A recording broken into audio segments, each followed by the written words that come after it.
Aujourd'hui, je vais parler de one of my favorite ingredients to work with, the humble bird of chicken, obviously. Notice how I didn't say favorite ingredient, But it is definitely a great ingredient due to its relative value.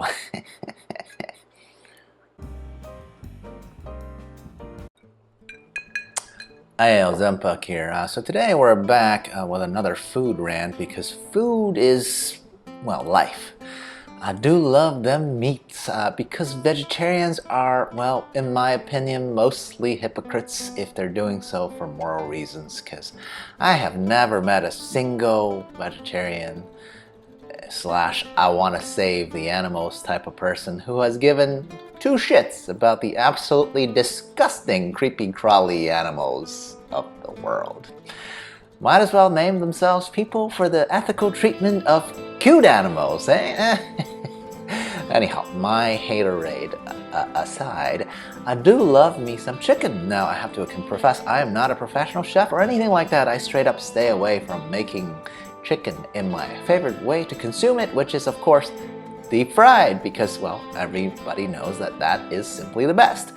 I am too lazy to deal with deep fryers or recycling cooking oils or whatever. However, I do consider myself a perennial enjoyer of chicken in all its glory. So today I'm going to break down the real best parts of a chicken because I know best and the rest of y'all's opinions are obviously trash unless you happen to agree with me. Now, most of you won't because, different cultural context and all that. Yeah, so let's roll with that as a reason.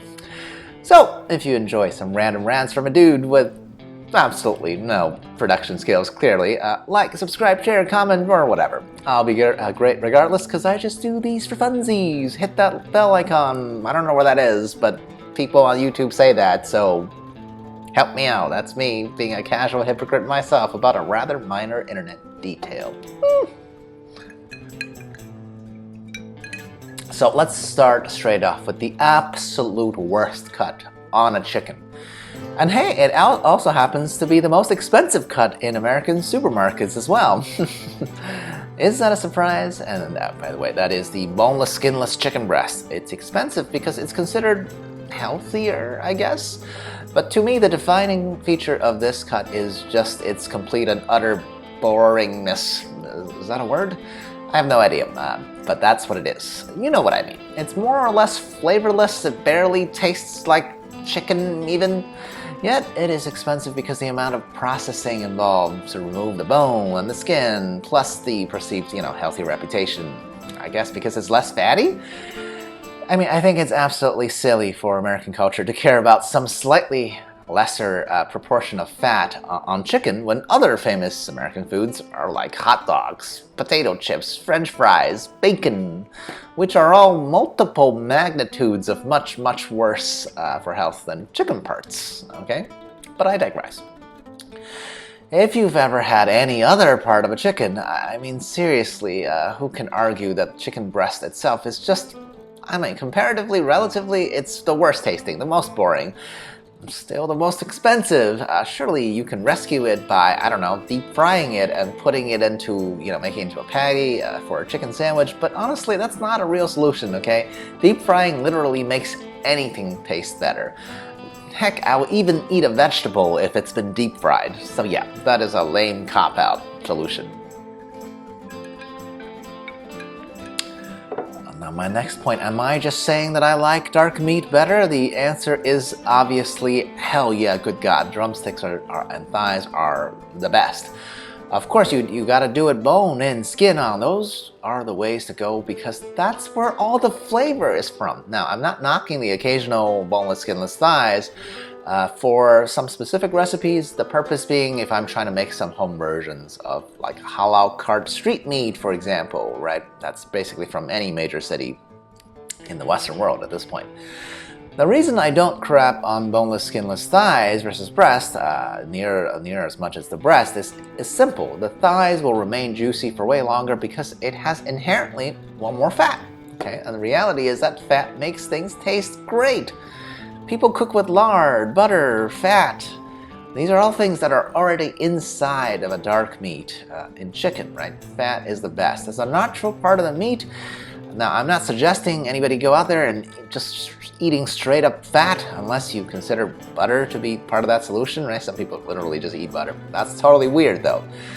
But I think most meats are meant to steep in its own fat as it's rendering in the cooking process. Like, come on, it's a natural thing for human beings to love, okay?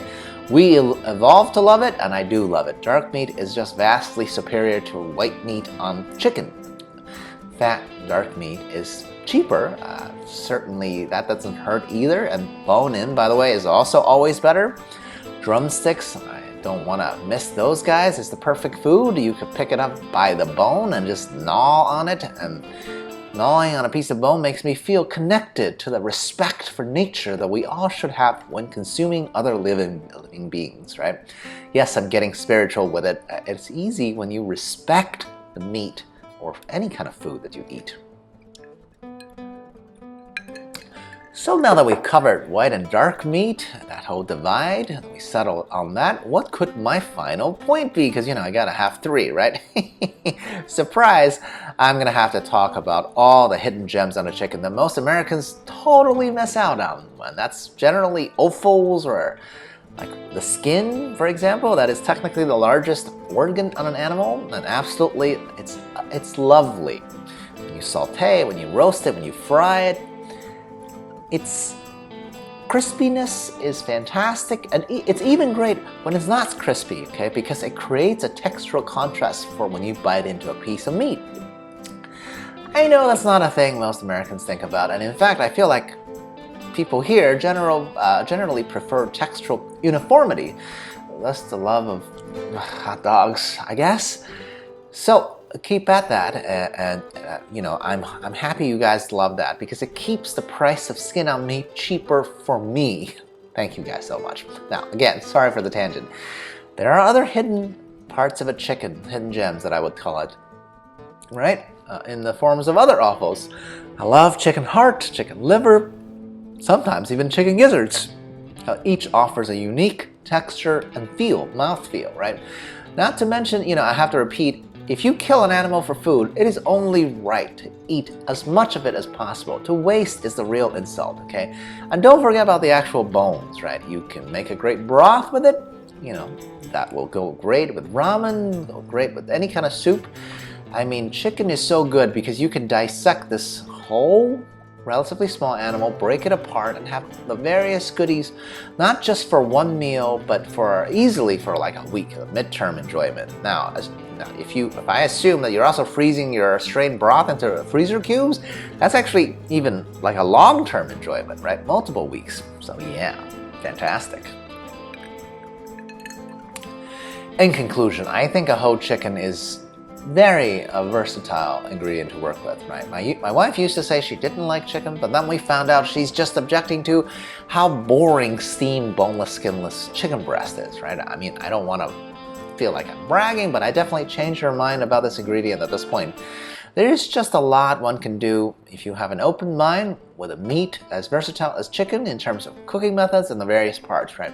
I'm still improving my own technique and recipes, obviously, and I am open to criticism.